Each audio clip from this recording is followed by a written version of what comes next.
Hi, this presentation is going to cover three basic topics. One is the amount of federal relief funds expected to come into the Reynolds School District. The second topic is comparing the salary proposals between the Reynolds Education Association and the Reynolds School District. The third is taking a look at the audited financial statements of the Reynolds School District over the past 5 to 10 years compared to what's been part of its regular budget process. So the first topic is federal relief funds. And the amount on the screen represents the expected funds according to the Oregon Department of Education to come into the Reynolds School District based on the three different federal relief packages that have passed so far. These funds are supplemental to the usual district sources of funding. They're not meant to supplant any of the resources the district already has on hand, for instance, that it receives from the state school fund. But the timeline for using these funds extends for many years, going so far as September 30th of 2024 for the largest relief package, which is the ARPA, which passed in March 2021. But these funds represent a significant opportunity to build something for the future, lasting for several years, that could benefit the district and student instruction and support in many ways. Some of the conditions and expectations for the process to determine how best to use these funds include engaging stakeholders in a variety of ways, whether it's inviting public participation in discussions and then using public comments to inform the district's decision making, to bring in experts among its own employees, whether it be certified staff or classified staff, the people who work closest with the classroom, with student instruction, with student support, with running the facilities. So the district takes advantage of who knows those areas the best and makes a more fully informed decision on how to take advantage of these really significant and history-making level of supplemental funds, always with an eye on providing support and quality instruction for students. Some of the uses include, this is by no means a comprehensive list, but not only district level decisions, but to provide principals, people on the building level with the resources in order to most meet their individual school needs, whether it's within the building or specific instructions or programs that are running in those buildings. To continue to maintain operation and continue to employ existing staff in order to, at a minimum, preserve existing jobs. Facilities improvements for safety and health reasons that can last just beyond the current pandemic, but could be beneficial for years, even decades. This is a big chance to make those long put-off upgrades. And also funds for any CDC changes that might come down the road, whether it's new expectations, if there's a resurgence or something new happens. And along with preserving existing jobs, the ARPA funds in particular are meant to help address student learning loss that has happened because of distance learning during the pandemic. So early on in March 2020, where the emphasis was on providing resources for districts to provide distance learning, March 2021, the ARPA, the most recent package, is to help bring students back in and make up for lost ground. That includes not only preserving existing jobs, but bringing in additional jobs, additional instructional support, additional personnel to help students catch up against learning that they've lost in the past year or so. Also, especially with the most recent package, funding summer school, after school, other programs that the districts are running as a way to bring students back in for both social, emotional learning and just to catch up academically. And we're going to shift over to the contrasting salary proposals between REA and the Reynolds School District. Right now, the current state is among the 14 Portland area locals. Reynolds, in these 5 different categories, ranks 14 out of 14. And these categories are from left to right. If an instructor comes in with just a bachelor's degree, what is their minimum salary? The second category, if someone comes in with a bachelor's degree, what is their maximum salary? Then the same for master's degree coming in the door, minimum salary, master's degree coming in the door, maximum salary, and then the maximum salary on the salary schedule overall for all of the certified employees.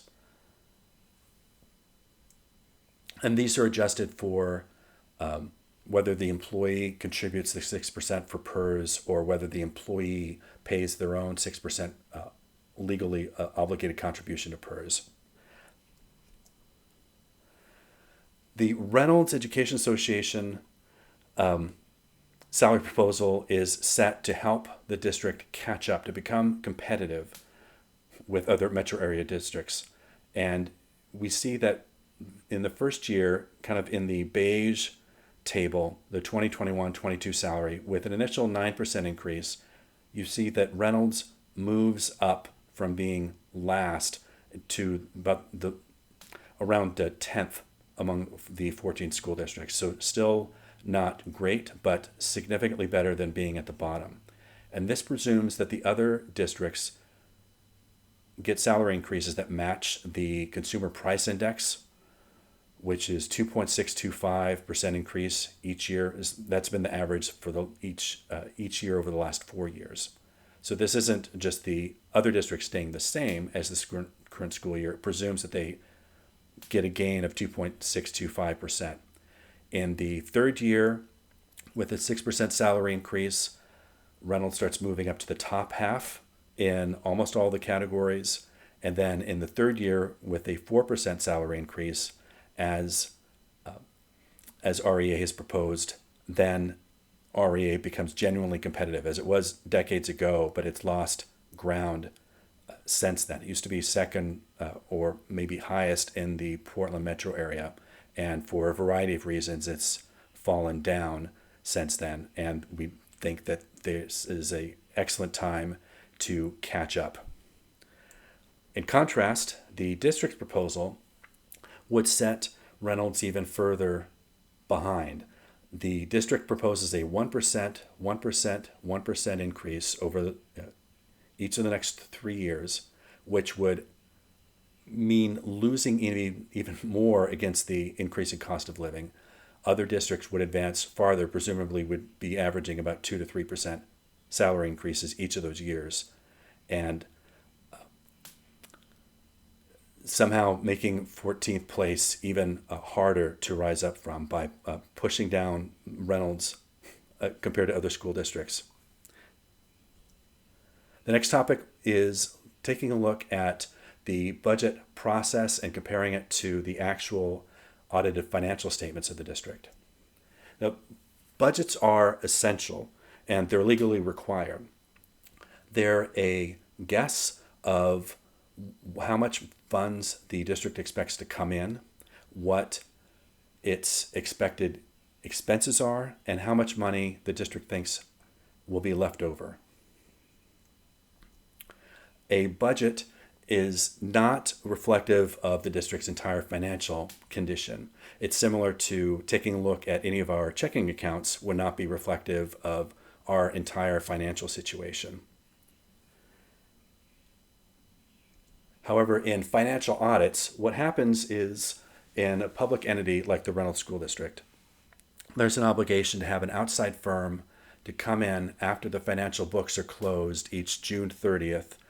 An outside firm comes in and takes a measurement of what actually happened with the district finances, how much money actually came in, how much money actually got spent, and how much money was actually left over. This is different from the guessing game of the budget process.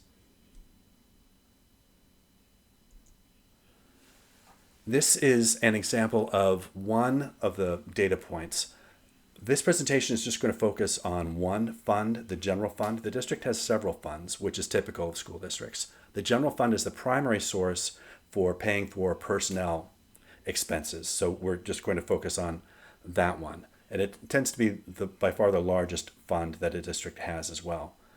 The way it works is the ending fund balance that comes through the audit becomes the beginning fund balance of that following year. So however much money is left over at the end of the school year, according to the audit, becomes the amount of actual money that the next year begins with. And you can see this in the 2015-16. In the highlighted section, ending fund balance audit, you see an $8.007 million number. And if you go up to the 2016-17, in the beginning fund balance actual, you see that same number there. And there's a typical, so that's just a typical cycle. What you start to see is that there is a significant difference between what the budget process guessed would be the ending fund balance, how much money was actually left over, and the amount of money, the difference between the two. And what we've seen is this is just a window of 5 years, but we've taken a look at 10 years, the last 10 years of financial audit statements, and out 8 of the 10 years, the school district budget process underestimates how much funding it will begin the school year with, which is common. It's an inexact, it's an estimation. It's never going to be precise.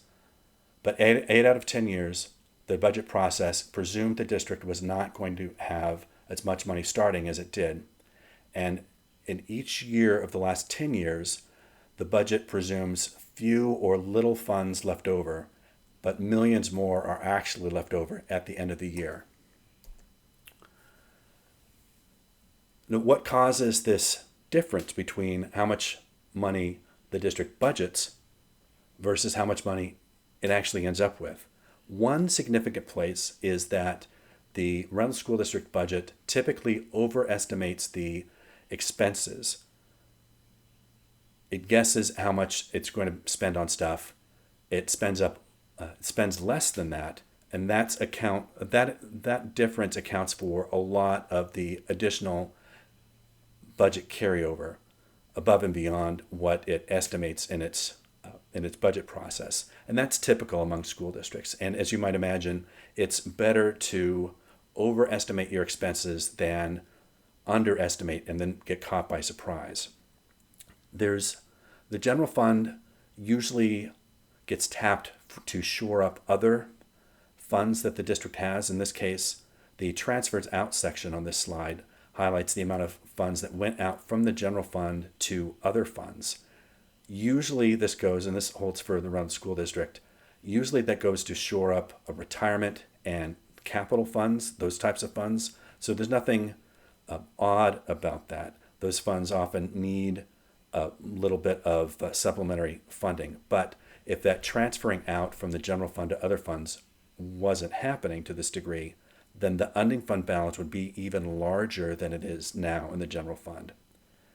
And another thing that comes through the audit process is each year of the last 10 years during the budget process, during the guessing, the budget process has been written up presuming that contingency funds are going to get tapped in order to help the district get by. And for the past 10 years,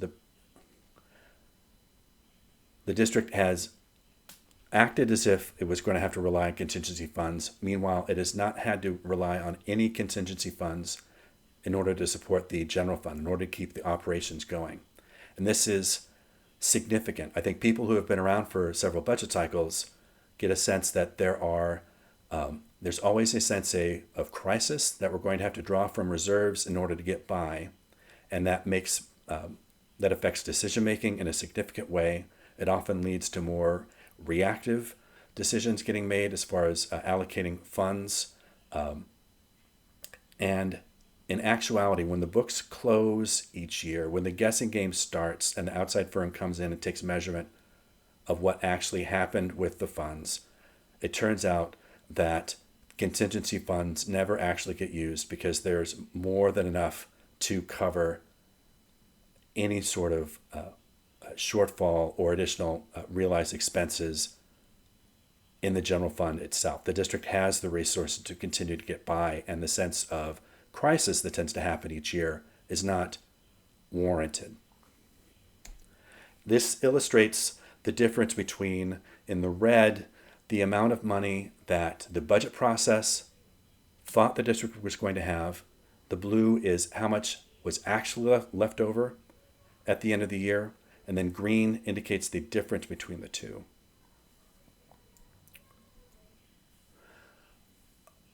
There's no question that a horrible problem lurks beneath all of this, and it's a societal problem. This isn't on anyone in the state or in the district or employees. It's that our high student poverty rate is an international scandal, and schools are not sufficiently funded to take care of students in poverty to the degree that's needed. Districts try, but they just simply don't have the funding. What happens on the district level, though, setting student poverty aside, is because of this sense of crisis, because of this annual sense of budget shortfall, we're going to have to tap reserves. Everyone needs to learn how to do more with less. We can't afford this, that, and the other thing that affects instruction, that affects student support, cutting programs. It's a state of mind that everyone gets in, and there's this kind of adrenaline that kicks in where even after the school year is passed, districts, employees, school boards aren't in the habit of reflecting back on, well, what's our history? What does the data show is actually happening? We have these financial audits. Can we use that information, that measurement of what truly took place, how much came in, how much got spent, how much was left over? Are there patterns that emerge from there that can guide our thinking for the future?